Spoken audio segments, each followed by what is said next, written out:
Programming your key fob for a 1996 to 1999 Chevy Tahoe is a straightforward DIY task due to the vehicle's basic remote keyless entry system.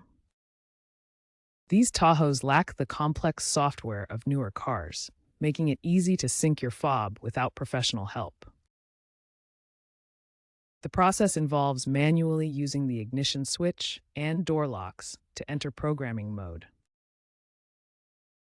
The key fob transmits a unique code via radio frequency, typically 314 MHz for GM models. Programming pairs this code with the vehicle's body control module, which handles locking and unlocking.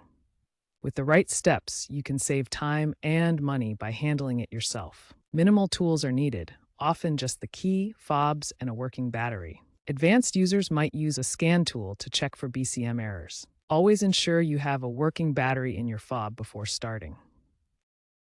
To program your key fob, first insert your key into the ignition.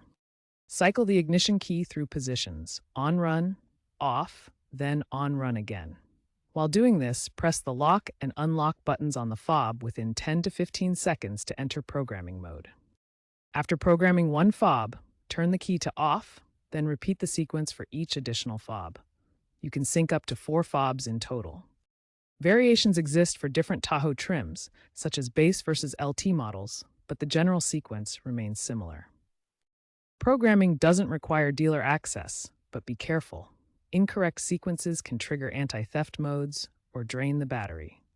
If you encounter issues, double-check the battery in your fob and ensure the vehicle is unlocked before starting. If problems persist, disconnect the vehicle battery for 10 minutes and retry.